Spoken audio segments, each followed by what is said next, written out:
Hello मेरे six class के दोस्तों, कैसे हो आप लोग। तो चलिए स्टार्ट करते हैं हमारा नया चैप्टर जो कि है फाइबर टू फैब्रिक, हमारे साइंस का चैप्टर। तो चलिए स्टार्ट करते हैं। तो हमें इसमें पढ़ना है, सबसे पहले थोड़ा हम इंट्रोडक्शन ले लेंगे, बेसिक सा फाइबर्स के बारे में जानेंगे, फिर फैब्रिक्स कैसे बनते हैं फाइबर से, और जो हम आजकल कपड़े पहनते हैं तो पहले कैसे पहना जाता था और कैसे कैसे बन के आया हमारे कपड़ा जो हम आज पहनते हैं, इन सब के बारे में थोड़ा थोड़ा सा जानेंगे। चलिए स्टार्ट करते हैं।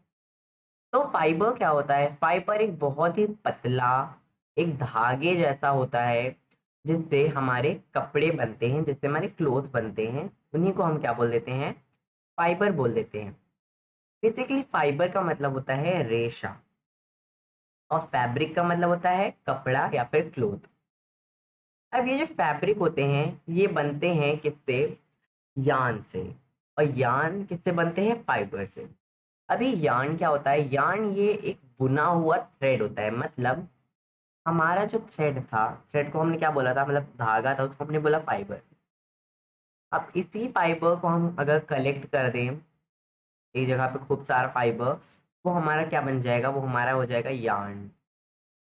और इसी यार्न से अगर हम बुनाई कर दें या कुछ भी कर दें तो क्या बन जाता है, हमारा फैब्रिक बन जाता है। ठीक।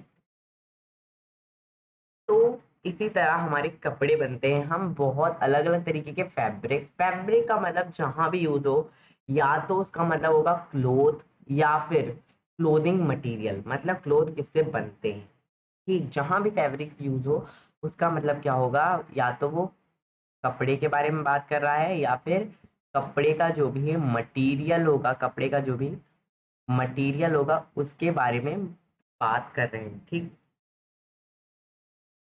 तो बहुत तरीके के फैब्रिक होते हैं हम जो यूज करते हैं हम, जैसे कि कॉटन हो गया, वुलन हो गया, सिल्क हो गया, सिंथेटिक हो गया। बहुत अलग अलग तरीके के हमारे पास फैब्रिक होते हैं। ठीक है, कपड़े बोलते हैं कि कॉटन का कपड़ा हो गया, वुलन का कपड़ा हो गया, सिल्क का कपड़ा हो गया। ठीक। सिंथेटिक मतलब नायलॉन कपड़ा हो गया, पॉलिएस्टर का कपड़ा हो गया। ठीक। अब ये फैब्रिक बनते किसके हैं, ठीक। तो ये फैब्रिक बनते हैं यार्न के, अभी बताया मैंने। यार्न को अगर हम बेसिकली बोलें तो ये होता है हिंदी में क्या, हिंदी में इसका मतलब होता है ऊन। ठीक। ऊन तो सभी ने देखा होगा कि ठंडियों में आराम से किसी की दादी नानी बैठ के सिलती रहती हैं एक मस्त सा स्वेटर, वही होता है ऊन। ठीक। तो ये जो हमारी फैब्रिक होती है, कोई भी कपड़ा किससे बनेगा, यार्न से। ठीक। और यार्न किससे बनता है, फाइबर से। ठीक। तो यार्न की अगर हमें डेफिनेशन पूछी जाए कि व्हाट इज अ यार्न, तो yarn is a spun thread which is use for weaving fabric. मतलब एक काता हुआ कातने कातने कहते नहीं है कि एक हमने धागे को काट दिया है, और जिससे हम क्या कर सकते हैं, बुनाई कर सकते हैं किसकी, फैब्रिक की या फिर किसी भी कपड़े की। ठीक। अब बात करते हैं, थोड़ा फाइबर्स के बारे में जान लेते हैं अच्छे से। कि फाइबर अभी हमने पता लगाया कि क्या होता है, एक थिन थ्रेड लाइक स्ट्रक्चर होता है, स्ट्रक्चर कह रहा हूँ, एक थिन होता है, थ्रेड जैसा होता है, धागा जैसा होता है। ठीक। उसी को हम क्या बोलते हैं, फाइबर। और इससे हम yarn बना सकते हैं। ठीक। तो इतनी डेफिनेशन काफी होगी फाइबर के लिए। अब ये होता है दो तरीके का, एक नेचुरल, एक सिंथेटिक। नेचुरल फाइबर्स कैसे होते हैं, जो हमें नेचर देती है, मतलब प्लांट और एनिमल देगा। और सिंथेटिक कौन होगा, सिंथेटिक जो कि आर्टिफिशियली, मतलब हमने बनाया है, केमिकल, अच्छे से केमिकल वेमिकल का यूज करके ये जो फाइबर हम बनाते हैं वो सिंथेटिक फाइबर हो जाता है। तो हमने क्या पढ़ा कि जो फाइबर होगा,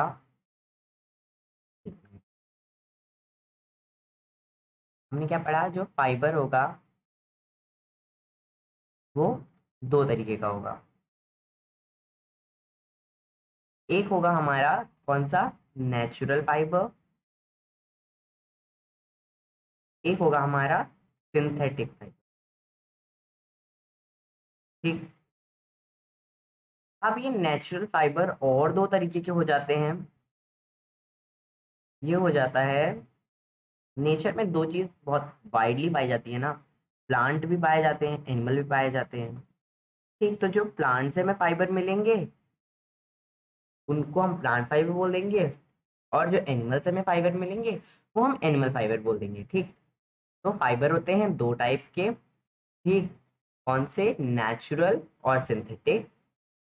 और अगर हम नेचुरल की बात करें तो ये भी अगेन कितने होते हैं? दो टाइप के। वो भी कौन से? प्लांट और एनिमल। ठीक, चलिए।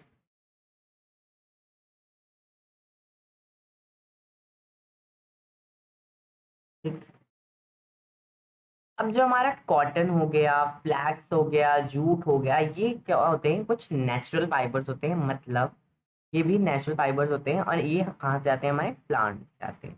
कहाँ से आते हैं? प्लांट से। जो वूल होता है, सिल्क होता है, ये भी नेचुरल फाइबर्स ही होते हैं, पर ये कहाँ से आते हैं? ये आते हैं एनिमल से आते हैं। ठीक, तो अभी हमने कितने पढ़ लिए? कॉटन हो गया, ठीक, फ्लैक्स हो गया, जूट हो गया, ठीक, और क्या हो गया? वूल हो गया, सिल्क हो गया। तो ये क्या होते हैं सब? ये सब होते हैं नेचुरल फाइबर्स। मतलब ये धागों की तरह होते हैं। ये नहीं कि सिल्क जो होगा पूरा ऐसे ही मिल जाएगा हमें नेचर से, नहीं। हमको ये धागों में मिलते हैं। इनको हम फिर ऊन बनाते हैं, यार्न बनाते हैं, और फिर इनसे हमारा कपड़ा बनता है। ठीक, फिर इनसे हमारा जो फाइनल कपड़ा होगा तब बनेगा। ठीक, अब नेचुरल फाइबर्स क्या होते हैं? इन्हीं छोटे छोटे छोटे छोटे धागों का एक कलेक्शन होता है, जो कि हमें प्लांट और एनिमल से मिलता है। वो हमें कैसे मिलता है ये भी हम अभी आगे चैप्टर में पढ़ेंगे। तो जो अभी हमने पढ़ा यहाँ पे प्लांट वाले में, तो कॉटन, फ्लैक्स, जूट, तो ये हमें कहाँ इनके रिस्पेक्टिव प्लांट से मिल जाता है। कि जैसे अगर ये कॉटन का प्लांट है, तो इसमें से ये जो कॉटन है ये निकालेंगे हम, तो ये धागों का पूरा वो हो जाता है, कलेक्शन है यहाँ पे। इनमें से हम धागे अलग करते हैं। ठीक, तो ये क्या हो गया? यहाँ इनके इनके प्लांट से मिलेगा। फ्लैक्स हमें फ्लैक्स के प्लांट से मिलेगा, जूट हमें जूट के प्लांट से मिलेगा। अब बात करते हैं वूल। वूल हमें किससे मिलता है?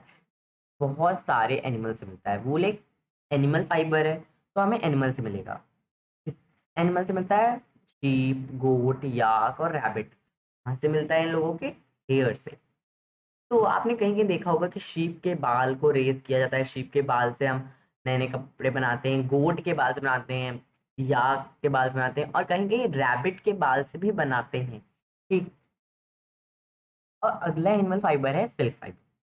सिल्क फाइबर कैसे मिलता है हमें? Silk worm. Silk worm basically एक वॉर्म होता है, एक ऐसे छोटा सा कीड़ा होता है, एक कैटरपिलर की तरह होता है। तो वो जब कुकून बना लेता है, तो उसी से जो रेशे मिलते हैं वही हमारी क्या बन जाते हैं? Silk fibre. मतलब आपने कैटरपिलर को देखा होगा, पहले वो इसी तरीके से रहता है। ठीक, इस तरीके से रहता है वो। फिर वो क्या कर लेता है? एक पेड़ की डाल पे क्या कर लेता है? एक पेड़ की डाल पे वो ऐसे लटक जाता है, रुई टाइप का आइटम बना के ना। ठीक, उसी को क्या बोलते हैं? उसी को हम बोल देते हैं कुकून। ये होता है हमारा कुकून। और फिर बाद में क्या होता है? वो बटरफ्लाई के शेप में निकलता है। तो ये जो कुकून होता है सेम तरीका सिल्कवॉर्म भी लेता है, बट इसके जो कुकून होता है, इसके कुकून से हमें क्या मिलता है? सिल्क का फाइबर मिलता है। किसके? सिल्क वॉर्म के। ठीक, आगे बात करते हैं किसके? सिंथेटिक फाइबर्स की। वो फाइबर्स जो कि इंडस्ट्रीज में, फैक्ट्रीज में केमिकल से बनाए जाते हैं, उनको हम सिंथेटिक फाइबर्स बोल देते हैं। जैसे नायलॉन हो गया, पॉलिएस्टर हो गया, पॉली एक्रिलिक हो गया। ठीक, और ये इसमें ड्रेसेस बनाने में, पर्दे बनाने में, चटाइयाँ, रोब्स, रस्सियाँ बनाने में मदद करते हैं। ठीक, और ये नेचुरल फाइबर से ज़्यादा स्ट्रांग होते हैं। ठीक, ये क्या होते हैं? नेचुरल फाइबर से, मान लो सिल्क हो गया, ठीक, वूल हो गया, तो इन सब से क्या होते हैं? ये ज़्यादा स्ट्रांग होते हैं। ये क्लोथ जो होते हैं, जो सिंथेटिक फाइबर से बनते हैं, ये ज़्यादा टाइम तक चलते हैं अगर हम कंपेयर करके बोले नेचुरल फाइबर से। म- मतलब अगर मैं बोल रहा हूँ कि कोई कपड़ा मैंने वूल का बनाया है या कॉटन का बनाया है, हाँ, और वही सेम टाइप का कपड़ा मैंने बना दिया किसका? नायलॉन का, ठीक, या रेयॉन का।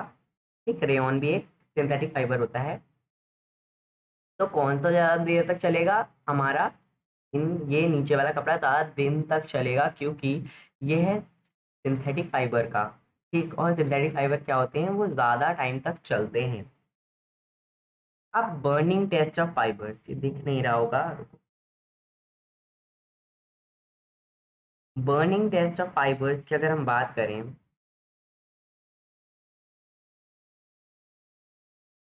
ठीक, if the piece of fabric burns vigorously giving a smell of burning paper. पहले तो मैं बता दूं उसका मतलब क्या है। यहाँ पे हम क्या कर रहे हैं, बेसिकली हम आइडेंटिफाई कर रहे हैं हमारे पेपर को, पेपर कह रहा हूँ सॉरी। मान लो आपने कोई कपड़ा लिया, ठीक, ये कोई मैंने कपड़ा ले लिया है यहाँ पे, ठीक, सॉरी, मान लो ये कोई कपड़ा लिया मैंने,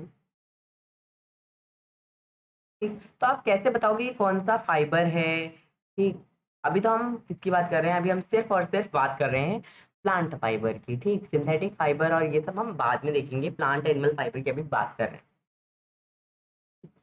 तो हम कैसे बताएंगे कौन से फाइबर से बना हुआ है। ठीक, तो हम क्या करते हैं, इसमें बर्निंग टेस्ट करते हैं, हम कपड़े को जला कर देखते हैं कि वो क्या स्मेल प्रोड्यूस कर रहा है। ठीक, अगर हमने कोई कपड़ा लिया है, उसको मान लो ये कोई मैंने पीस ऑफ क्लोथ लिया है, इसको मैंने बर्न किया और इसने मुझे जल्दी से जल के क्या दिया, एक स्मेल ऑफ किसका दिया, पेपर। मतलब स्मेल किसकी आ रही है, बर्न पेपर की, मतलब पेपर जल रहा हो जैसे कोई। तो वो कौन सा फैब्रिक होगा, वो फैब्रिक होगा कॉटन का, मतलब वो कपड़ा होगा कॉटन का।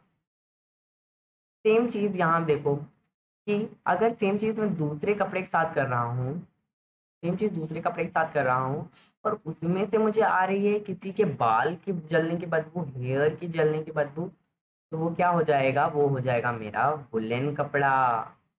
ठीक, जो हमें शीप या गोट से मिलता है, ठीक, वो हो जाएगा हमारा वुलन फैब्रिक। सेम चीज मान लो मैंने यहाँ पे एक और कपड़ा लिया, उसके साथ सेम चीज किया, और उसमें से मुझे आ रही है मांस जलने की, मतलब मीट के बर्न होने की महक, तो वो क्या होगा, सिल्क का कपड़ा। वो किसका होगा, सिल्क का कपड़ा होगा। एक क्विक रिवीजन कर लेते हैं, कॉटन, वुलन और सिल्क के बर्निंग टेस्ट में क्विक सा रिवीजन कर लेते हैं हम लोग। हमने अभी क्या पढ़ा, तो कॉटन के में क्या आएगा, अगर आप कॉटन को बर्न करोगे तो it gives smell of burning paper, या आप कोई पेपर जला रहे हैं, बर्निंग पेपर। इसमें क्या आएगी, इसमें आएगी स्मेल ऑफ बर्निंग हेयर। इसमें तो हम बर्निंग हेयर से ऐसे ही जान सकते हैं कि वो वुलन होगा, क्योंकि ये बनते हैं किसके, शीप के या से गोट के, इन सब के हेयर से बनते हैं। तो अगर वुलन को जलाओगे तो बेसिकली हेयर की ही स्मेल आएगी। ठीक, अब इसमें क्या आता है कि आप जैसे कि कोई आप मांस को जला रहे हैं, smell of charred meat, charred meat मतलब जला हुआ मांस, चार्ड मीट। ठीक, तो वो क्या हो जाएगा, हमारा सिल्क हो जाएगा। ठीक, चलिए आगे बात करते हैं।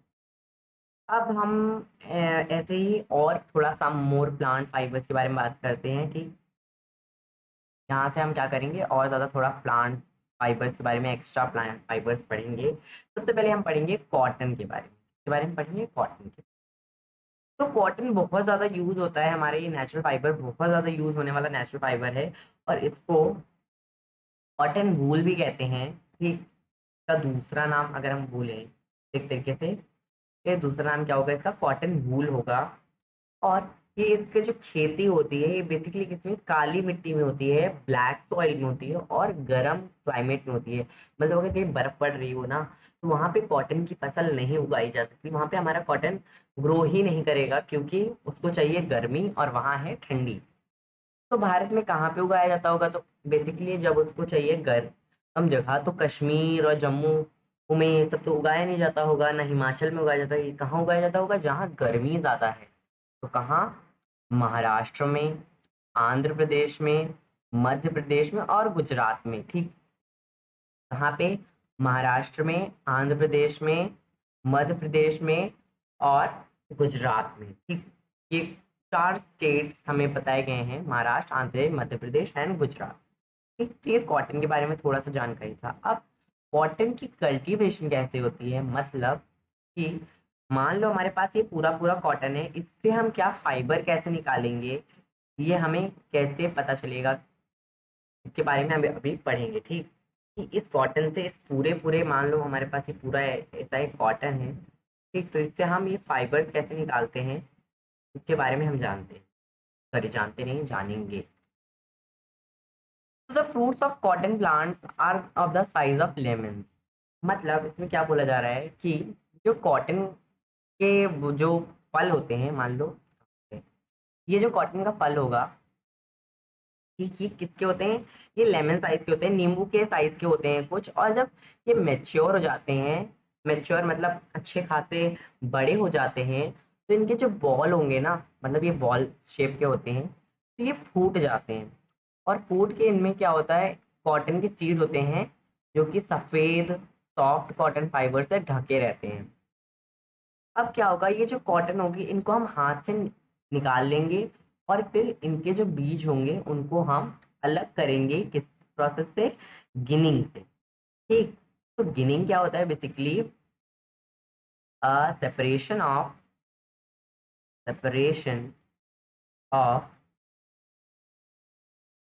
Cotton seeds, separation of cotton seeds from cotton fibre. ठीक, कॉटन सीड का कॉटन फाइबर से जो सेपरेशन होगा, उसको हम बोल देंगे क्या, गिनिंग।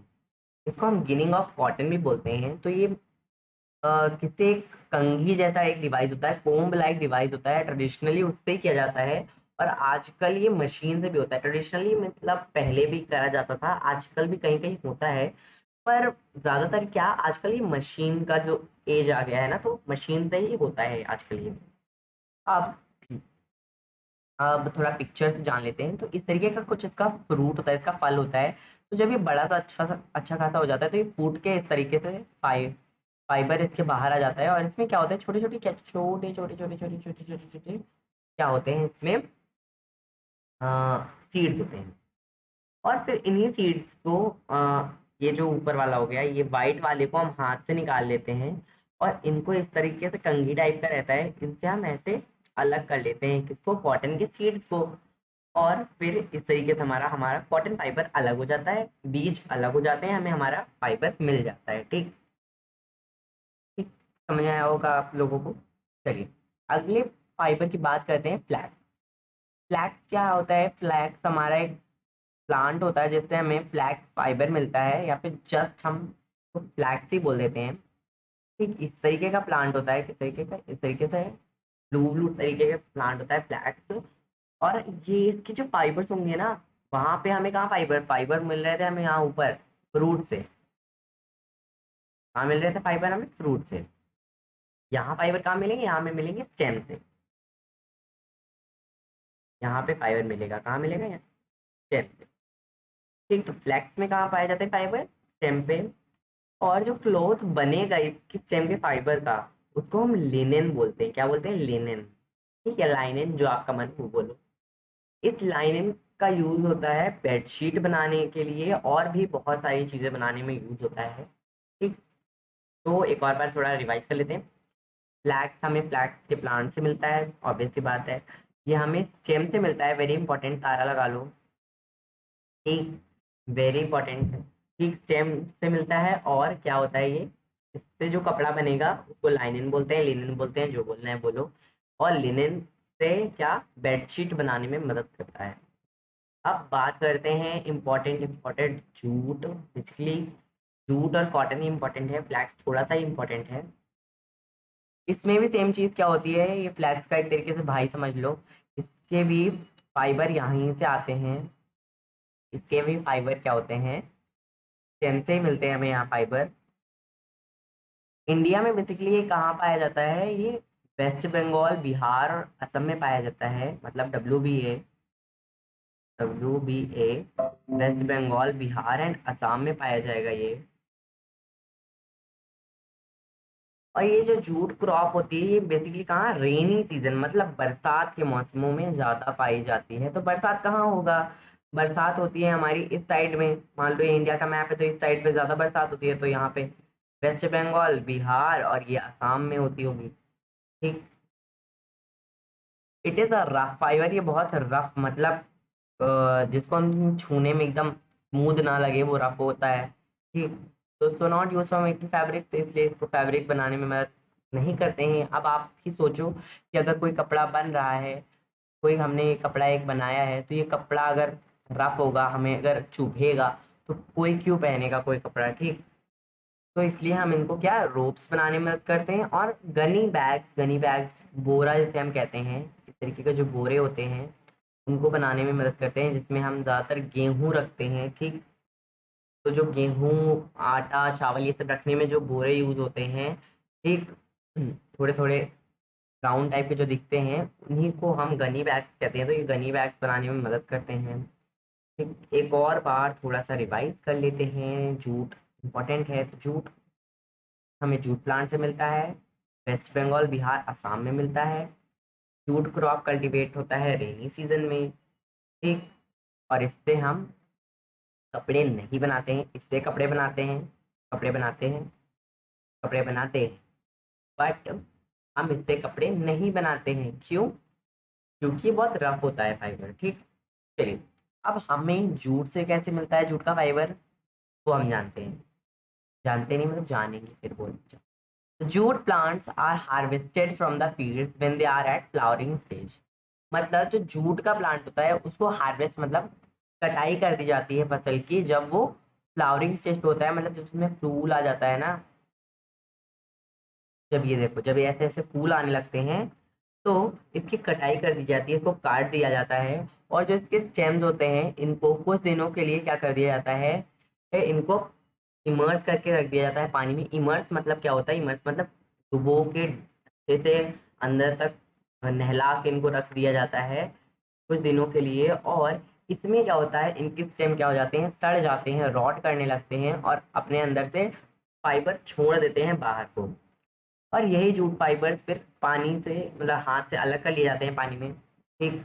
मान लो ये कोई टब है, टाइप टाइप का है, तो इसमें क्या होगा, पर फाइबर तैरने लगेंगे पानी में, फिर इनको हटा लिया जाता है हैंड की मदद से। ठीक।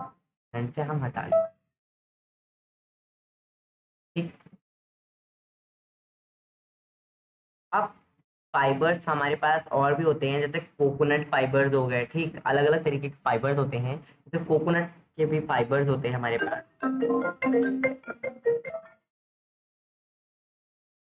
ठीक। The outer covering of coconut has also some fibers on it. These are called coconut fibers. जो हमारे कोकोनट होते हैं इनके बाहर भी थोड़े थोड़े से फाइबर होते हैं, अगर आप लोगों ने देखा होगा तो। ठीक। कि नवरात्रि में या कभी भी आप नारियल लेते हो तो उसमें ये जो बाहर फाइबर होते हैं उनको निकालते हो, फिर अंदर एक बड़ा सा गोल सा नारियल मिलता है, उसको हम क्या करते हैं, यूज करते हैं, खाते पीते हैं। पर जो बाहर का फाइबर होता है उसको नहीं खाते। तो उसका क्या यूज होता है वो मैं बताता हूँ। तो जो बाहर का कोकोनट का फाइबर होता है उनको कोकोनट फाइबर बोलते हैं। इनको हम रस्सियां बनाने में मदद करते हैं और मैट बनाने में मदद करते हैं। इनको बेसिकली जो कोकोनट का फाइबर का जो कॉमन नेम होता है, इनको कोयर बोलते हैं। क्या बोलते हैं? कोयर। जो भी बोलते हो, मतलब मेरा प्रोनाउंसिएशन ठीक नहीं होगा, आप लोग देख लेना। क्या बोलते हैं इसे, कोयर या कोयर, जो भी बोल लो आप। ठीक। तो ये था कुछ कोकोनट फाइबर, जूट, फ्लैक्स और कॉटन। ठीक।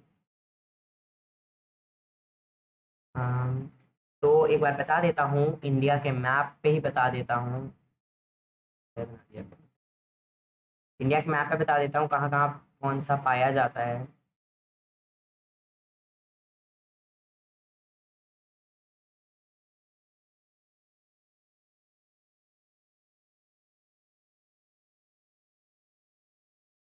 ठीक।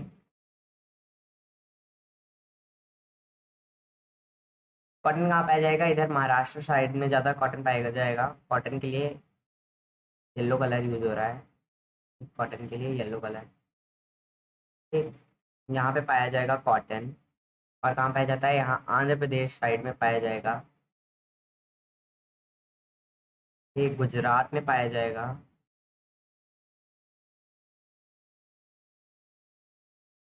ठीक, यहाँ कॉटन पाया जाता है। एक और लिखा था, वो मुझे याद नहीं आ रहा है। ठीक,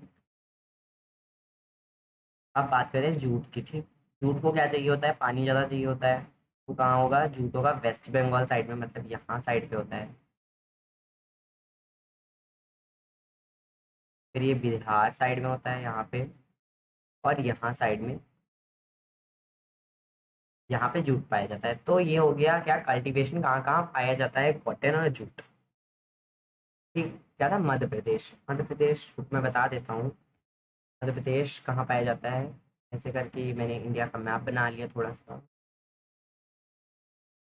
तो बेसिकली यूपी होती है, यूपी के नीचे ही इस तरीके का पाया जाता है हमारा मध्य प्रदेश। तो यहाँ पे हमारी कॉटन की खेती होती है। ठीक, तो चलिए अब हम आगे बढ़ते हैं। जूट और फाइबर। अब फैब्रिक कैसे बनता है वो हम जानेंगे। ठीक, फैब्रिक मतलब कपड़ा कैसे बनता है। अब ये जो कपड़ा बनेगा वो दो स्टेप्स में बनेगा, मतलब दो स्टेप अपनाएंगे आप, तब हमारा कपड़ा बनता है। पहला, पहला कपड़े को कन्वर्ट किया जाता है किसमें? यार्न में, उनमें। ये तो हमने अभी बता दिया। फाइबर होते हैं, फाइबर को पहले ऊन बनाएंगे। इससे इस प्रोसेस को कहते हैं स्पिनिंग।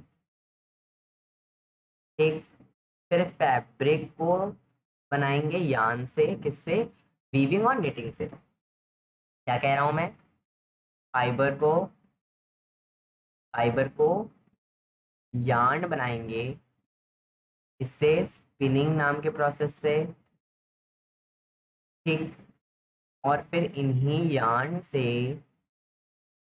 अच्छा खासा कपड़ा बनाएंगे। ठीक, इससे दो प्रोसेस आते हैं, वीविंग और निटिंग से। ठीक, इस तरीके से हम कपड़ा बनाएंगे। सबसे पहले बताते हैं, पहले बनाते नहीं मतलब बताते हैं यार्न कैसे बनेगा फाइबर से। ठीक, यार्न एक बहुत ही लंबा ट्विस्टेड थ्रेड होता है, मतलब लंबे लंबे लंबे लंबे थ्रेड, इन्हीं को twist twist twist twist twist मतलब घुमा घुमा के गोला बना दे, ऊन होता है वो। ये बनता है किससे? स्पिनिंग से। स्पिनिंग में फाइबर जो होते हैं, एक mass of cotton are drawn out and twisted, मतलब मान लो कॉटन ही नहीं, मतलब हम वूल भी ले सकते हैं, सिल्क भी ले सकते हैं, कोई भी ले सकते हैं। तो मान लो हमने एक बड़ा सा कॉटन लिया। ठीक, अब उसको हम क्या कर रहे हैं? खींचेंगे और उसको ट्विस्ट करेंगे, मतलब ट्विस्ट मतलब घुमाएंगे।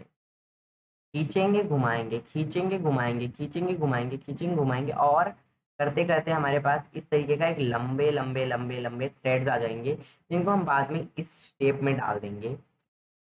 ठीक, तो उनको हम बोलते हैं यान बोलते हैं। और ये स्पिनिंग का प्रोसेस इस तरीके से होता है, मतलब मान लो ये मैंने कोई कॉटन लिया इतना बड़ा सा, इसको मैं एक हाथ यहाँ से पकड़ूंगा, एक यहाँ से पकड़ूंगा, फिर इन दोनों को खींचूंगा और लंबे लंबे लंबे लंबे, इनसे भी लंबे थ्रेड बना दूंगा, और फिर बाद में इस तरह के गोले में बना दूंगा, तो ये यार्न हो जाएगा। ठीक, और इनसे क्या होगा? जो छोटे छोटे फाइबर्स होंगे वो साथ में मिल जाएंगे, और साथ में एक ट्विस्टेड थ्रेड बना लेंगे, जिनको यार्न बोलते हैं। इसलिए और इससे स्पिनिंग से फाइबर से क्या बन जाएगा? हमारा यार्न बन जाएगा। ठीक, अब यार्न बहुत तीन डिवाइसेस से, मेन तीन डिवाइसेस से बनता है, जिसको हम हैंड स्पिंडल, स्पिंडल बेसिकली सुई को कहते हैं, को हम तकली बोलते हैं। ठीक, हैंड स्पिंडल मतलब तकली। तो ये इस तरीके का होता है तकली। ठीक, स्पिनिंग व्हील से बनता है, मतलब जो चरखा हमारे गांधी जी जो यूज करते थे, इस तरीके का कुछ होता था। ठीक, वो हमारा स्पिनिंग व्हील होता है, और कुछ स्पिनिंग मशीन्स भी आ गई हैं आजकल तो। ठीक, तो आज़ादी के टाइम पे ना हमारे जो गांधी जी थे, उन्होंने हमारे स्पिनिंग व्हील का यूज हमें बहुत ज़्यादा बताया था अच्छे खासे। तो उस टाइम बहुत ज़्यादा पॉपुलर हो गया था ये स्पिनिंग व्हील, क्योंकि हमारे जो इंडिपेंडेंस मूवमेंट था, इंडिपेंडेंस मूवमेंट बेसिकली हम आज़ादी की लड़ाई में इसका बहुत ज़्यादा यूज हुआ था। ठीक, इसका हमारा झंडे पे भी आया था फोटो। ठीक, फिर इसको हटा दिया गया था। तो गांधी जी ने इनकरेज किया था लोगों को कि वो क्या करें, वो होम स्पन यार्न पहने। होम स्पन यार्न मतलब जो घर का बुना हुआ, घर का जो यार्न है, घर का बना हुआ ऊन पहने। और ये जो ये ब्रिटिशर्स बना रहे हैं इनको छोड़ दें। ठीक, उन्होंने डिस्करेज किया, मतलब उन्होंने ये सब इसमें सहमति नहीं दी कि हम बाहर की जो ब्रिटेन की जो बाहर की बनी हुई कपड़े हैं उनको पहने। ठीक, तो हमको इम्पोर्टेड क्लोथ छोड़ के जो हमारा घर का खुद का बनाया हुआ या ऊन के कपड़े पहने। ठीक, तो गांधी जी ने ये इंट्रोड्यूस किया था आज़ादी की लड़ाई के टाइम में, बहुत पॉपुलर हो गया था, बहुत ज़्यादा फेमस हो गया था। कौन? हमारा स्पिनिंग व्हील। ठीक, अब making fabric from yarn. Fabric कैसे बनाते हैं? यार्न से, मतलब कपड़ा कैसे बनता है? ऊन से। तो फैब्रिक बनते हैं दो तरीके से, वीविंग और निटिंग। ठीक, वीविंग क्या होता है? The process of making a fabric by arranging yarns passing in one direction with other yarn at right angle to them is called weaving। मतलब कि हम yarns, yarns मतलब ऊन को अरेंज कर रहे हैं। मान लो ये हमारा कोई ऊन है, उनका एक ये साइड ऐसे आया। ठीक, हमें यहाँ पे एक नहीं दो ऊन यहाँ पे यूज करने हैं। एक यहाँ से आया, एक यहाँ से आया। सिंपल कहूँ तो एक ऊन का यहाँ पे आया, एक यहाँ पे आया, एक यहाँ पे आया, एक यहाँ पे आया, एक यहाँ पे आया, ऐसे करके। ठीक, फिर इन्हीं के सीधे पे ऐसे, ये, ऐसे, ऐसे, ऐसे, ये क्या हो जाती है? हमारी वीविंग। और इसी तरह कर करके हमारा एक पूरा कपड़ा बन जाता है। ठीक, इस तरीके से कर करके हमारा एक पूरा कपड़ा बन जाता है। ठीक, और ये जो वीविंग है ये ज्यादातर कहाँ होते हैं? ये डन होते हैं लूम्स में। लूम्स क्या होते हैं? लूम्स होते हैं जहाँ वीविंग होती है। लूम्स मतलब, हाँ, आप एक तरीके से कर सकते हो दर्जी के यहाँ, मतलब जहाँ कपड़े बनते हैं। ठीक, तो दो तरीके के लूम्स होते हैं। एक हैंडलूम मतलब हाथ से जहाँ पे काम करता जाता हो, मतलब कि जहाँ पे जो फैब्रिक होगा, जो वीविंग होगी, वो कैसा होगा? हाथ से होगा। और दूसरा लूम कौन सा होगा? Power loom. पावर मतलब जिसमें इलेक्ट्रिसिटी लग रही हो, इलेक्ट्रिक पावर यूज हो, उसको हम पावर लूम बोल देते हैं। ठीक, तो जहाँ मशीन से वीविंग होती है उसको पावर लूम बोल सकते हो, जहाँ हाथ से ही होता है तो हैंड लूम। ठीक, नेटिंग क्या होता है? नेटिंग होता है बुनाई, जो हमारी दादी नानी लोग बहुत अच्छे से जानती हैं। ठीक, तो process of making a fabric by interlocking loops of single yarn with knitting needles और मशीन इज कॉल्ड knitting। ठीक, मतलब यहाँ पे क्या होता है? फैब्रिक को इंटरलॉक कर दिया जाता है, क्या बना के? लूप्स। लूप्स मतलब क्या होता है? तरीके के गोले। ठीक, तो इस तरीके के लूप्स बना के उसमें ही एक धागे को क्या कर दिया था? लॉक कर दिया जाता है नीडल से, मशीन से। इनको हम निटिंग बोल देते हैं। और ये हाथ से ही होती है, मशीन पे भी होती है, ज़्यादातर हम हाथ पे ही देख सकते हैं आजकल हमारे सामने ही। और सबसे मेन एग्जाम्पल, बेस्ट एग्जाम्पल है इसका स्वेटर बनाना। ठीक, अब क्लोथिंग मटेरियल की थोड़ी हिस्ट्री जान लेते हैं कि जो क्लोथ्स हैं हमारे उनकी हिस्ट्री क्या थी। These days we wear clothes made of different types of fabric। आजकल तो हम बढ़िया बढ़िया फैब्रिक्स यूज करते हैं पहनने के लिए, पर पुराने टाइम पे क्या कोई कपड़ा था? नहीं। तो पुराने टाइम पे लोग क्या करते थे? पेड़ की जो छाल होती है, मान लो ये पेड़ है, तो इससे जो ये छाल निकलती है यहाँ यहाँ से, यहाँ से, ठीक, तो उसको यूज करते थे। बड़े बड़े पेड़ों की पत्तियां यूज करते थे इस तरीके से। ठीक, जो पत्तियां होती हैं उनको यूज करते थे। एनिमल की स्किन्स होती थी और फर्स होते थे, तो उनको यूज करते थे अपने आप को ढकने के लिए। ठीक, अपने आप को ढकने के लिए किसका यूज करते थे? बाघ का, लीव्स का, स्किन का और फर का। ठीक, तो जब लोगों ने एग्रीकल्चर करना स्टार्ट किया, एग्रीकल्चर मतलब खेती करना शुरू किया, तो क्या हुए? पानी के आसपास सेटल होना स्टार्ट किए। मतलब जहां जहां नदी जा रही है तो उसके बगल में ही घर बनाएंगे। क्यों बनाते थे? क्योंकि जब उनके साइड पे घर बनाएंगे तो उनको पानी की कमी नहीं रहेगी, तो खेती करने में आसानी होती थी। तो वो लोग क्या करते थे? पानी के साइड में ही, या नदी, नदी नाले नहीं थे, नदी के साइड पे ही क्या करते थे? वो घर बनाया करते थे। और उन्होंने क्या कर लिया था? वीविंग करना सीख ली थी। वीविंग तो हम जानते ही हैं, एक एक दूसरे पे इस तरीके से राइट एंगल पे क्या करते थे? पढ़ लो। ठीक, एक दूसरे के डायरेक्शन पे यार्न्स को पास करवाते थे। तो इसी तरीके से वो क्या करते थे, वो वीविंग तो करते थे पर यार्न से नहीं करते थे, वो करते थे किससे, ट्विग्स से। ट्विग्स क्या होती हैं, टहनी और ग्रास से। जो छोटी छोटी ग्रासेस थी उनको लेते थे वो लोग, और इस तरीके से क्या करते थे, वीविंग करना स्टार्ट कर देते थे, जिनसे वो अच्छे अच्छे मैट्स बनाते थे, अच्छे अच्छे बास्केट बनाते थे। ठीक। और ऐसे भी नहीं कि ऐसी ग्रासेस हो जो ऐसे तोड़ने पे टूट जाएं, अच्छी खासी हार्ड वाली यूज करते थे वो लोग। ठीक। उसके बाद जब ये होगा तो उनके बाद वो क्या यूज करने लगे, वाइन्स यूज करने लगे, मतलब बेल यूज करने लगे।